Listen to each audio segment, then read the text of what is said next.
We're going to spend most of the time today giving you an update on the Zaragoza Street house fire. We've got Chief Craner and Chief Randall from the police and fire departments to give you what updates we can give you.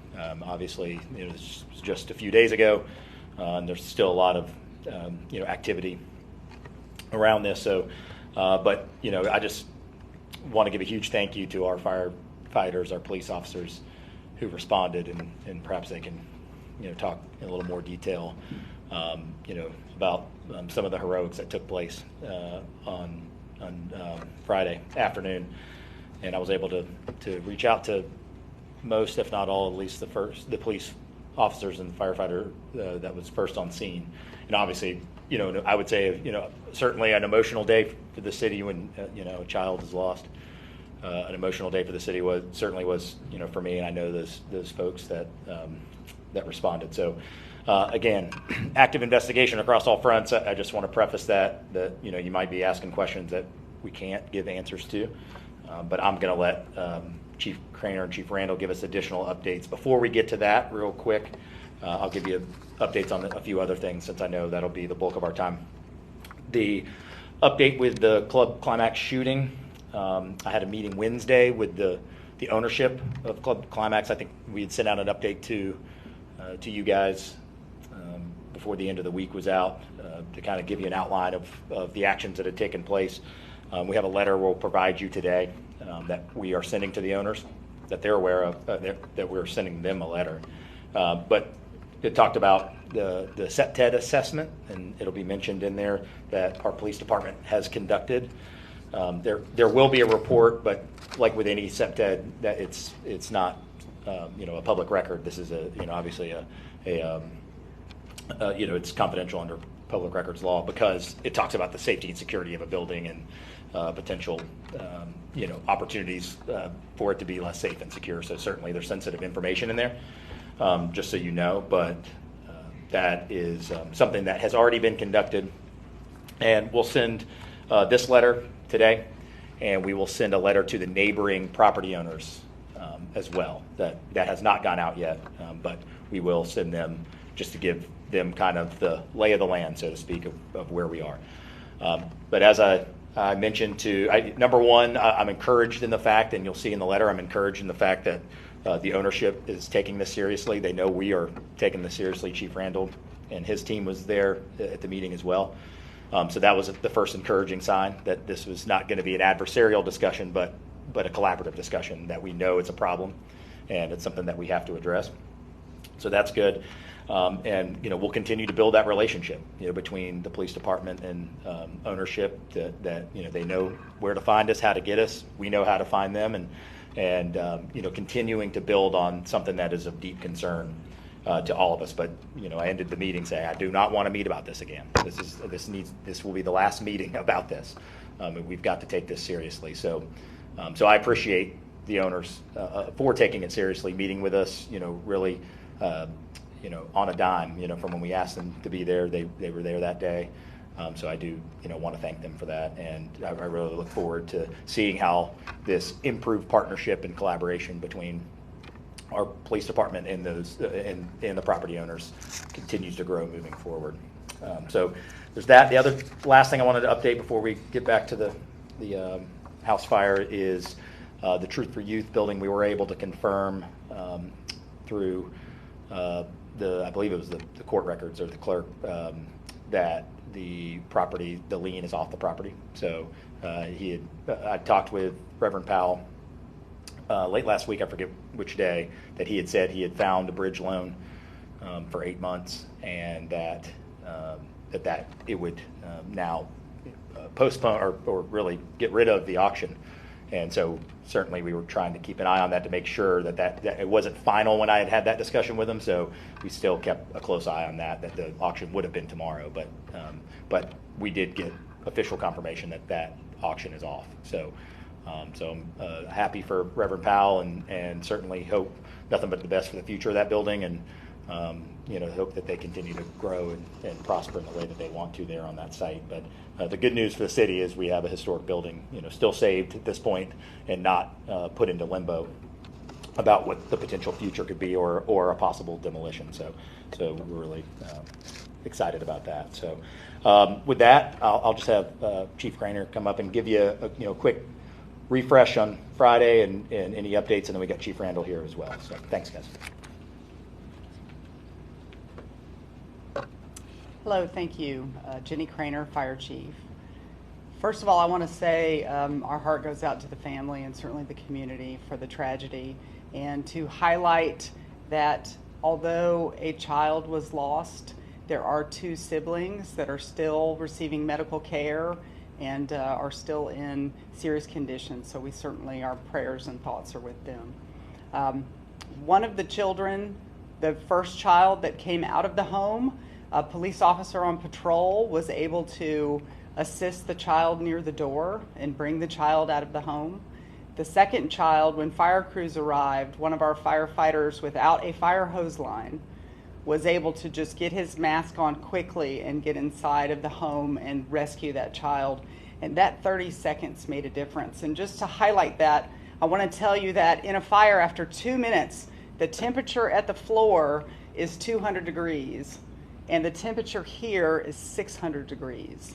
And this is why we tell children in school to crawl and to have working smoke alarms. So the actions of the firefighters and police officers on scene, those 2 children were resuscitated and transported by Escambia EMS. One of our fire marshals rode with the Escambia EMS crew. He's also an EMT and assisted in patient care. And the actions of all of the first responders on scene did save the 2 lives of those children. So we currently, it is still under investigation, and can I answer any questions? Is there anything you can say? I know it's under investigation, but is there anything you can say about what caused the fire or anything like that? I don't have the cause. It's still under investigation. And I will just forgive me, this maybe I was out for a couple of days, so if everybody knows this, forgive me. Were there adults? Where were the adults? And at what point did they get out of the home? Can we talk about that? When fire crews arrived, the adults were not in that building, and Chief Randall may have more information on that, but I don't have that information. There were no adults in the building when fire crews arrived. Chief, did you want to add something? Yes. Thank you for having me here this morning. Chief Randall, Pensacola Police Department. I echo everything Chief Craner said. This is a very traumatic event for our community, for the family, for the neighborhood, for the entire city of Pensacola, and for the first responders, to include our dispatchers that took the 911 call. As far as the investigation is still ongoing. The placement of where everybody was, I mean, that's still part of the ongoing investigation, and we'll be able to kind of working through the Bureau of Fire, Arson, and Explosives investigation to kind of collaborate with them on the exact placement of where and who was where. But my heart goes out to the family, to the community as well. But this was a heroic response from not only the community, but from our first responders that took the call, got there, and immediately went into the mode of survival and trying to save a life, to include the police officers that got there first and was able to grab the child that was at the doorway, working in collaboration with our fire teams to make sure that we did everything we can do to try to save lives. The community was working right there with us. EMS was working right there with us. And I'll tell you one aspect that we really haven't talked about is the fast response of EMS being able to get the other 2 kids to the hospital in conjunction with the police escort, and the way we cleared intersections to have unfettered access to get to the local hospital. So that could have played a very important part in the timeliness to get into the emergency care that they needed. Chief Craner, what station replied to the call, and what was the time in getting to the home? The initial engine was on scene from Station 4 at Q and Garden Street, and they arrived 5 minutes from dispatch to the call. And they received the call and they put on pants, coat, air packs, everything, get on the truck and get there. So in 5 minutes, a very rapid response time, followed quickly by Engine Company 1 from Station 1 at Cervantes Street.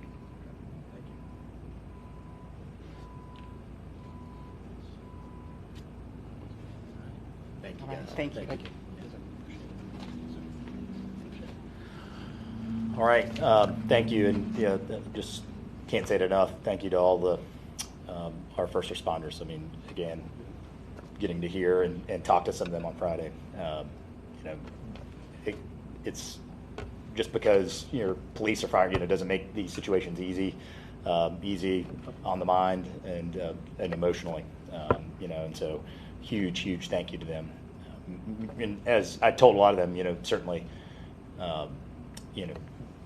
makes me real proud to represent the city, for actions that these people have taken to save lives. So, all right, if there's no other, certainly I'm happy to take any questions on that. I'll leave all the technical aspects if you have any specifics to both of our chiefs. But any questions that or anything else? This may have already been answered the last week, but I guess, do we have the ages of the other two children? I'm not sure if we can. I would have to ask Chief Craner what we can or can't speak to on that. Sorry. Let me have her come back up.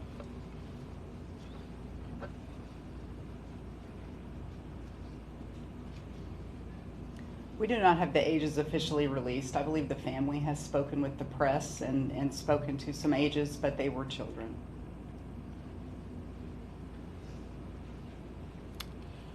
All right. Anything else? Yeah. Looking at Club Climax, Mhm. recommendations that you're making, are there any, what were the major concerns that y'all were able to find in your inspection of the property? I have not seen it yet. I believe it took place yesterday. Is that, I think around yesterday afternoon. And so I have not seen that report yet, but I can certainly, again, it's not a public document that we can share, but if there is anything, if there's any highlights of that we can divulge, then next week we certainly will do that. Once I have not seen that report yet. And I guess, what's your, impression of the owners of the club's seriousness of how they're taking this? Yeah, I mean, honestly, that was my primary concern, is to say, are we all going to look each other in the eye and be serious about, how we improve this situation? And so I left our meeting Wednesday satisfied with that. Now, that there's words and there's action, right? And that's on our police department, that's on our on the owners and the operators. So, we'll continue to monitor that when we say we want to work together, and we say, if things are in the parking lot or they're in the building, or whose responsibility is what. I'm just glad that we were able to, really right out of the gate in the meeting, we all agreed this is an issue. We all agreed it's negatively affecting our city, our police department, their business, the safety of our citizens. So that was, I would say, something I was encouraged by, that they were willing to take this seriously, and certainly to this point they have been nothing but helpful in some of the steps that we want to see. Which the tangible one obviously is the test, the SEPTED, but there's the intangible of if we think there's going to be something happening, are they proactive in keeping us involved, keeping us included? Those are those kinds of obligations that are kind of intangible but we're going to be keeping a close eye on, and certainly our police department, who always does a great job, but they're even more on notice for those calls. If there's some collaboration we can have, we're all very much at attention with this specific issue, given the history that we've had there recently. As far as the SEPTED process, is that something that's available for other businesses? If other businesses taking advantage of it, if they wanted to take advantage of it, how would it go? It is. I don't know exactly, and maybe Chief could speak to, if a business called us tomorrow, how that procedure and process works. But yes, it is something that is available for businesses. Yes, sir. Yes, sir. It is available for businesses and homeowners as well. It's a process, and if they call the police department, we'll be able to collaborate with them, set up a scheduled time to work with them on a SEPTED survey. As part of the letter that you've recently got, it kind of provides some contact information and some ideas that we can do as related to SEPTED. And SEPTED is just one avenue that we can go, but it's a proactive way of providing some recommendations for businesses and homeowners for home safety and business safety. something as simple as the environmental aspect around the location, the environmental aspect internally in the location. But it's a proactive way from a public safety standpoint to help put homeowners and business in the best light forward to be able to have a crime prevention perspective. And, just to add to that, obviously, given the circumstances around here, that was something that we requested that they take place, and they were very amenable to. Obviously, that we've already were able to get that done. So, just it certainly helps our law enforcement get an idea of the building and whatever characteristics of safety, opportunities for improvement they have. That's obviously very important knowledge for our police department. Again, considering the history we've had so far. Yeah, come on. I don't come often. Nah, that's all right. Get on in here. It's the end of March. Typically, this is a time where City Hall is working on the budget process for the next year. Where are you in the budget process? Yeah, we're just getting that started. If my schedule now is inundated with different budget meetings across all fronts these next couple of weeks. So we've really had one meeting as an administration so far, kind of getting, again, using a term from earlier, kind of the lay of the land of where we are, and but we haven't gotten into any specific requests, priorities, any of that stuff. Will be soon to come, I would say, probably over these next 30 days or so. Any instructions you're giving the staff as they look at their budget for next year? Not to this point. I think that's what these first meetings are for. But I think we've outlined the priorities of certainly maintenance, public safety, strategic planning. Some of those big picture things. Some of those may not affect certain budgets depending on the department. But yeah, to this point, I think our timeline is to listen to our department directors and our department leadership, about what they see as priorities. They're in it day to day. We're going to certainly look at that and assess what they see their needs are. And, I think probably at that point, that's when you start prioritizing, right? And so I think, we want to make sure we're as knowledgeable as possible about this budget, about, where our strengths are, where our opportunities are. So I kind of want to hear before we, once I hear from every department, a priority of mine may not be a priority of mine anymore, depending on what the kind of things we're seeing, right? So I want to rely on our department directors who know it, that are subject matter experts, and we're going to let them, come talk to us in administration about what they're seeing and how they can operate optimally. And then we'll, at that point, once we kind of get that bigger assessment, we'll probably come out with some, key priorities. Again, any projections on revenue numbers? Jeff? I haven't. I'd have to talk with Amy about that. Obviously, I mean, the one indicator we know, obviously, from when I started was, the carry forward was given property taxes, things like that was, but that changes, as you know, year to year, and certainly can change month to month depending on what's happening. So yeah, not to this point yet. Like I said, we're probably just getting started here. The next 3-4 weeks, we'll have a little bit more information. Yep. The school board's obviously having a big discussion about it tonight on the superintendent. You made your feelings well known on that. I guess are you planning to go and speak at the meeting, or? Yeah, I will be there tonight. I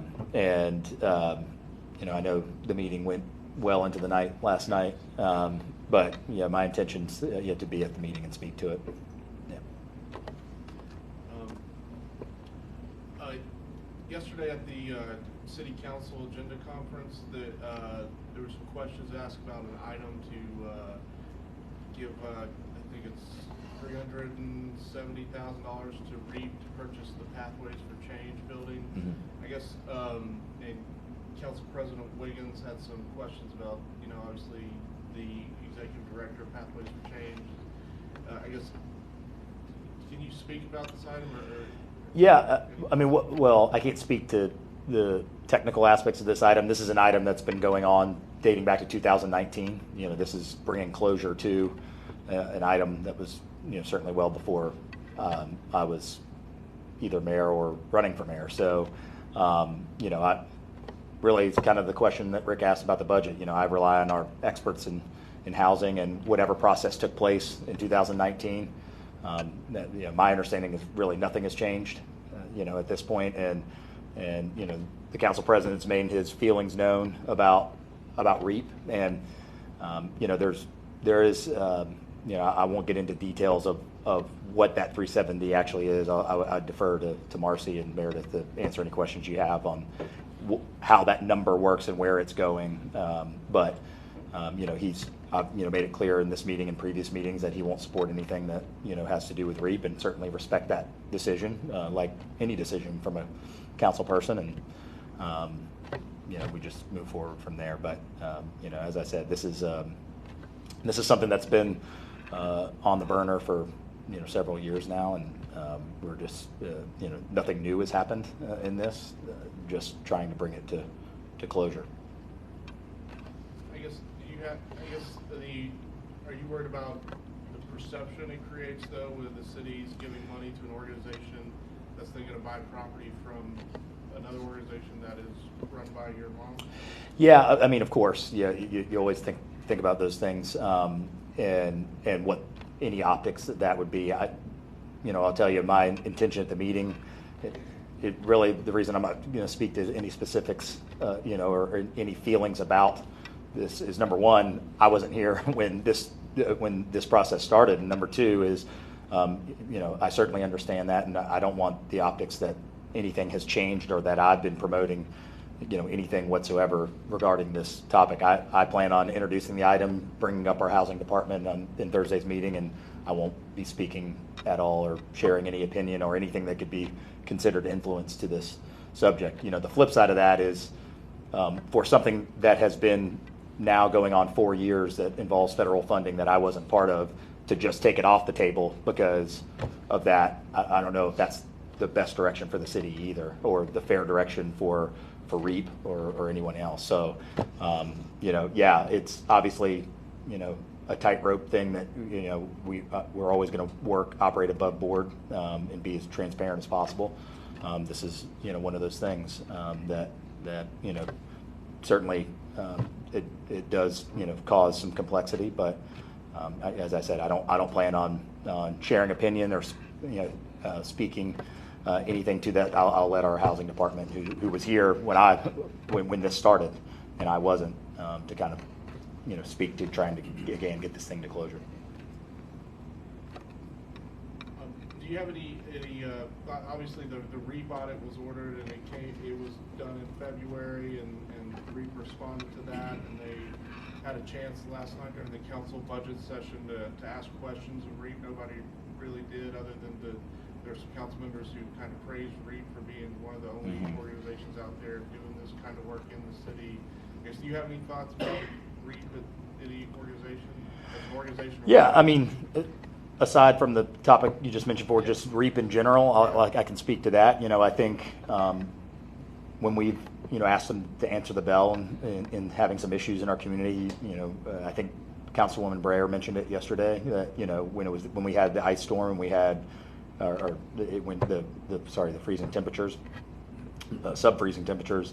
They stepped up to the plate for us. I mean, they are a positive impact on service to the unhoused at this point. I can say that, and while I think the audit, certainly some of the policy, adaptations, things we learned out of that, I think we could speak to that. I think those are improvements, and I think REAP would tell you the same thing. That those are good policy improvements, and how some of the operations worked, but. It was the actual dollar discrepancy being somewhere in the $2,000 range, and even that being a little bit debated, as well as, I believe the audit itself cost $25,000. So if you want to put it in perspective, it's one thing to say $2,000, but it cost us about 12 times as much to find that out. So there's value in that $25,000 in improving policy and how you handle taxpayer money. That's something that should be taken seriously. And, I know that that's something they're willing to do based on conversations they've had, with our folks. But, I would say right now, we can all agree that we need to continue to do more to help the unhoused in our homeless community, and all the complexities that come with that. And when we have a willing partner that's helping us do that, that's not something that I necessarily want to be adversarial to. We can always improve, but it's something that I want to make sure that that we're trying to advocate for and trying to foster. And I think, that's kind of what I gleaned from some of their comments yesterday.